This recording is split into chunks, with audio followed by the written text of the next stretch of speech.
Hello everyone, welcome to a new chess video. Welcome to the Missile Trap, a trap that'll make you win in just 8 moves and leave your opponent perplexed with no options left. This trap starts with e4 and occurs in the Scandinavian defense. d5, e4, d5, Scandinavian defense.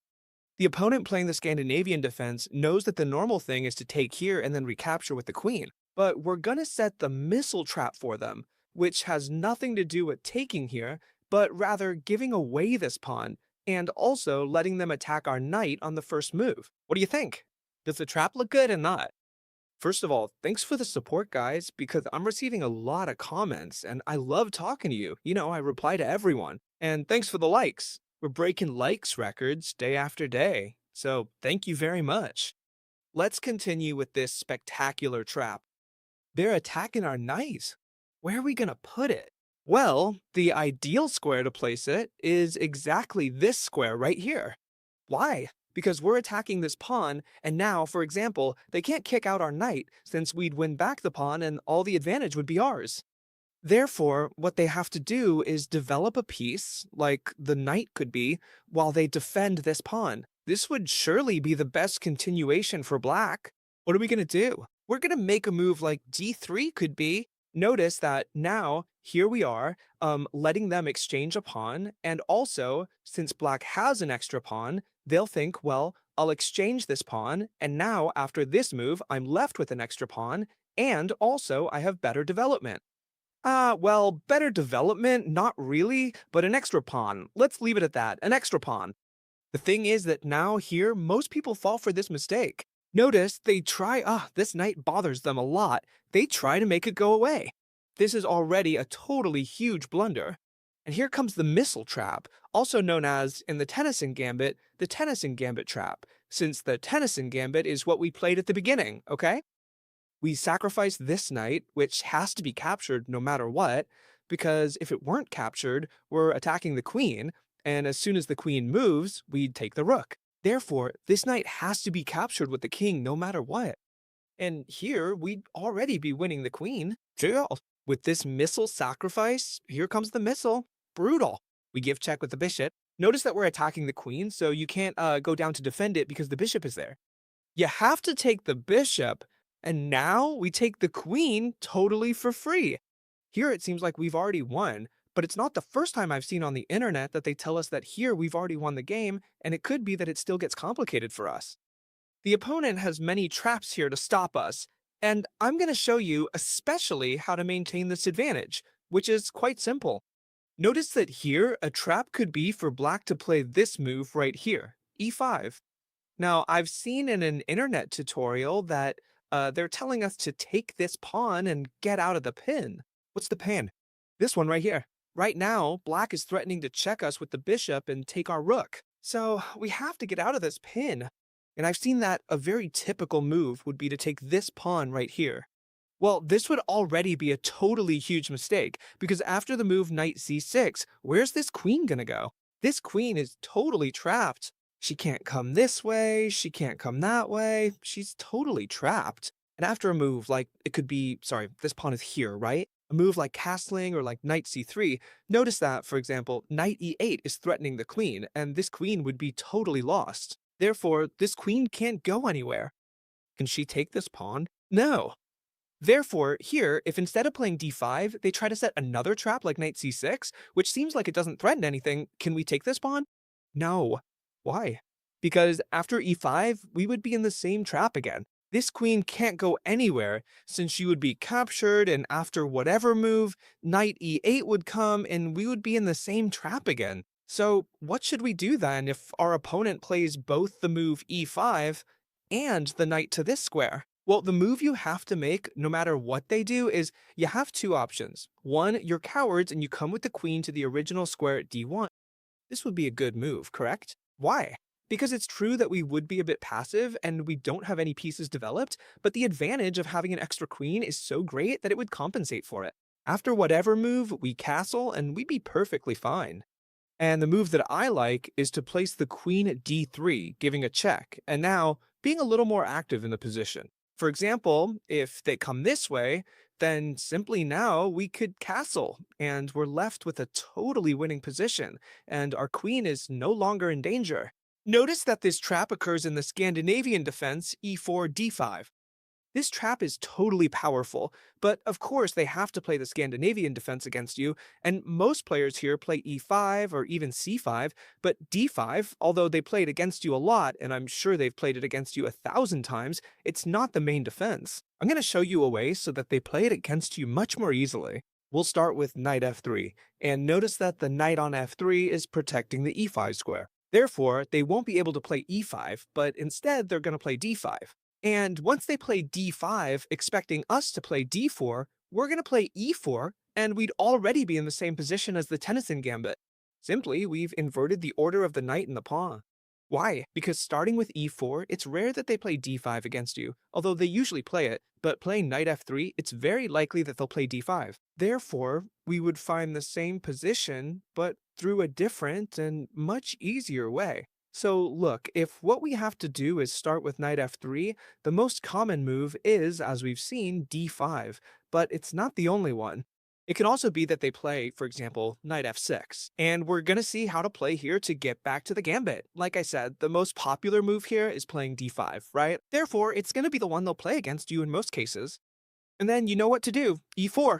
If they play knight f6, you're going to do d3. Why to 3? Because now you're targeting this square here with e4, and your opponent won't let you play d4 with the move d5, because we'd be losing a pawn. But here we're going to do it anyway, and after the exchanges, notice that here we'd be giving away this pawn. But when they take this pawn here, we already know that we don't have to recapture, but rather come with the knight over here and we'd be in the same position. The opponent exchanges these pawns, we come with the bishop over here, and we're back in the same trap, threatening that massive missile. If they play h6 again, which is actually the most played move around here, you know we can sacrifice the knight, and again, when they take, big missile right here. They can't go back, so we'd be in the same trap as before. Now, I'm going to give you a bonus tip that's really funny, and if you play online, you can apply it in quite a few games. Imagine we play knight f3 as the first move, knight f6, d3, and here the opponent, instead of playing d5, plays a move which is g6. There are many players who play like this because they've learned this setup by heart, and it's bringing the bishop out to g7 and then castling. And this is a very powerful setup, that many players use it who have learned it by heart. Therefore, after d3, they play g6. Like I said, this is a little trap for when you play online, because since they do this without thinking, they make pre-moves. It's like I said, right? It's a bonus, it's an extra thing, right? It's a very silly trap. We're going to play e4, and after bishop g6, watch out because they're putting in pre-moves there they already have the castling pre-move set here. So when you play e5, I've looked in the database, and it's unbelievable that we're threatening the knight so easily. And you wouldn't believe that 70% of people here play castle directly without thinking about what we do. Then we take the knight, and we're left with a totally huge advantage. And here, if they don't have the pre-move and move the knight, we can continue with a totally normal game. But I encourage you that if you're playing online and they play this setup here, try this move, because in fact, I've tried it, and right, it works. I played 2 games, and in one of them they castled on me, and I took this knight. It's a totally stupid trap, but it works. So we've seen what happens if starting with e4 they don't play this against us. That's why we're starting with knight f3. Let's say they play knight f6. We'll play d3, to prepare for d5 and e4. After the exchanges, here we said we'd come with the knight over here, threatening here, and if they took here, we've seen what happened, that we go straight into the trap. But many players with the black pieces, instead of taking here, first bring the bishop here to attack our queen. Let's see what to do in this case. We could get into complications here, but we want to keep the trap active, so we'll play queen to d2. Simply, you attack my queen, I put it on a safe square, and I keep the trap going by offering this pawn trade that I'll take with this bishop right here. Now here, of course, as always, what is the most used move by black in this position? The knight bothers them and they kick it out. Huge mistake. But what happens here? The thing is, even if they don't play h6, if they play, for example, g6 to bring the bishop out here, well, the trap would be the same. We take with the knight here. Even if the pawn is on g6, we don't care. They have to take no matter what, because otherwise they'd lose the queen or the rook. And here we bring the missile back again. Even if the position is slightly different, the trick or the trap is the same. They can't go back to defend the queen, they have to take this bishop, and we take the queen. Notice that no matter how much some details change, the trap remains the same. Why do I show you all these options, and not like most channels that only show you one option? Because in a game of chess, there are so many options that the more we know, the easier it is for them to fall into the trap. That's why I try to give you many of the opponent's options. That way, whatever they do to you, you spring the trap on them. Look at this variation because it's spectacular. Knight to f3, knight to f6, d3, d5, e4. And look here at a spectacular variation on black's part. It could be that they capture us here. You already know what we have to do when they capture. Place the knight here, and now they come at us with the bishop on f5. This is a very, very curious position, and we have to think here about what we need to do. The move we're going to make in this case will be knight to c3, and I'll explain why. Notice that now, what are they threatening us with? Well, they're threatening to capture this pawn, and if we recapture with the bishop, they can simply trade it. And here, no trap exists anymore, and we're left down a pawn. And besides, when they attack this knight, we'll have to move it because we don't have any attack.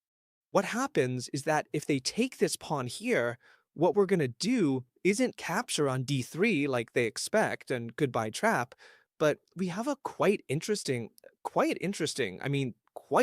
hidden move, which is queen to f3. Queen to f3 has a double threat, the bishop on f5 and this pawn on b7. Therefore, there's only one move that defends both things at once, which is going back with the bishop to its original square. A bishop that had to disappear from this square here, and now we can capture this pawn, and we're left with a totally crushing development advantage. We're down a pawn, it's true. Black has played very well, but we have a totally impressive attack. We're going to castle on the next move. We also have all our pieces in a good position, and the one we have left can come out directly, while black has 3 moves left to castle. 1, develop the bishop, and 3. Therefore, they have all their pieces back here. We have a quite interesting advantage. Okay, chess teacher, it's great that you're telling me I have a winning advantage here, but if you don't explain how to win, I won't be able to do it. Well, obviously, I'm gonna explain how to do it. For example, they play e6, a totally normal developing move, as I said, to bring out the bishop and castle. We continue, for example, with bishop e3. Black can continue, for example, with bishop e7, quietly passive. We castle long. Why long? Because this rook, look where it ends up. X-raying this square, for example, the queen, we're threatening check and taking the queen on the next move, a discovered attack. Therefore, they have to cover, for example, knight bd7. And here, we're going to make a move that's very important for you to remember if we reach this position. Queen h3. It's a very interesting move, and I'll explain why. Notice that if they kick this knight to avoid problems, we're not going to sacrifice it here. Instead, the trap comes from another side. We're going to sacrifice the knight over here. Look, we're already completely winning, huh? They can't... Oh, sorry, they're forced to take this knight. Why? Because look, this queen is trapped among its own pieces, therefore it has nowhere to go. And when they take the knight, we'll come in with the bishop here, given check. The king's only option is to go here. We'll come in with the queen through here, and this checkmate on the next move is completely unavoidable. Notice that the only move that could defend this position might be knight over here. Besides the fact that they're giving it to us, they're also giving us the queen. They could also come with the queen over here to protect, but we just take it and that's it. Therefore, we're already completely winning here. Either checkmate or they give us the queen. So it's a completely winning position. I'm showing it to you in case some of you don't know how to continue the position. So I deserve a big like, right? Well, let's finally look at a way black can defend against this gambit. You know, you can play e4 first, knight f3, however you like. I recommend knight f3 first. When they take, we come here, and we've seen what happened when they defended with knight f6. All the recipes we had against knight f6. The thing is, they can also defend with the bishop, although it's unusual. We also have to learn this move and how to counter it. The option in the video will be d3, a super aggressive and super interesting option. If you want me to explain the move knight c3, which is a more solid move, but it would make for a much longer video, a much more complete video on the Tennyson Gambit, you can let me know in the comments and we'll do it, no problem at all. The thing is, in this video, I'm going to show you the aggressive move, which is the one we like best, which is d3, setting up spectacular tricks. Here, when we play d3, what is the opponent going to play? Well, the most normal thing, obviously, is for them to take this pawn. Pawn takes d3. Now, when they take this pawn, what are we going to play? Well, we're not going to recapture this pawn, but instead, we'll play the typical move that, if you've been paying attention to this video, we've played before. Queen f3. Now, much better than before, although it's a very similar position, but without the knight on f6, this queen f3 is even stronger. We're threatening this pawn with 3 pieces, or threatening the bishop, or threatening this point on b7, so we're putting on brutal pressure. Notice here that black can make several moves. If they decide to defend this bishop with the move e6, what are we going to do? Well, what we're going to do is the following. We'll take the pawn with the bishop. And boy, it's happened to me so many times that they take the bishop without realizing that queen takes f7 is checkmate. The number of times this has happened to me is absolutely spectacular. However, the best move after queen f3 for black isn't e6, but rather the best move is to take this pawn right here. Notice that now we're getting a little bit scared. They're attacking this knight, it's true, defended by the rook, but we lose a piece because remember that this is a pawn. And besides, notice that they're threatening something else. If we were to take this bishop here, for example, they would be giving us checkmate. Therefore, this pawn here is starting to look dangerous. Don't be scared. We don't have any problem if we play knight c3. We develop our knight. His pawn isn't doing anything anymore. We have this square defended by the knight and the queen, so the queen can't enter anymore. And now we're the ones with the threats. We're threatening this bishop, which has to defend itself. What we're going to do here is a brutal sacrifice, typical of this gambit. Notice that we're down 3 pawns. We give away the knight here, which they have to accept no matter what, because we're making a spectacular fork. And now, taking advantage of the queen's pin on the bishop, we'll play g4, putting brutal pressure on the bishop. Notice that we've already won this bishop for sure, and there's no way to save it. Black can try to play a move, for example, like bishop b4, putting more pressure on our position, trying to get some life, eliminating this knight here, which is the main defender against the queen's entry. But this doesn't pose any problem for us. Let's see what happens after the exchanges. We'll simply take this bishop here without worrying much about this exchange here, for example, which we'll recapture with the pawn. Yes, it's true, we're damaging the structure, but it doesn't worry us too much, because now what we're going to do after black recaptures this pawn won't be taking with the queen, but bringing more pieces into the attack. Bishop c4? Let's give power to our bishop pair, which we have super solid. Besides, this king can't castle, he must retreat. Now what? We can castle. We're missing this pawn, but it doesn't seem serious. We castle, bring the rooks into the attack. They have to defend here. As for us, what will we do? Well, OBV, for example, they could play this move first, right? There are several moves, right? We can play rook 1 check here. They have to defend over here now. We can also bring the other bishop into the attack, and look at the pressure we have in the game right now. We're pressing with the rook, we're with the bishop, with the rook. We're putting on a totally spectacular amount of pressure. We have all the pieces coordinated, and most importantly, the king is super unsafe in the center and can't castle. We have a totally unmatched pressure, and this cannot be stopped in any way. It's gonna be a victory for sure if we play carefully. I really hope you guys loved it. I hope both you and I can put it to the test in our very next games, just to see what results it gives us. I truly hope you loved the video. Leave your like and your comment, because I love talking with you guys. And I'll see you in the next video. Goodbye.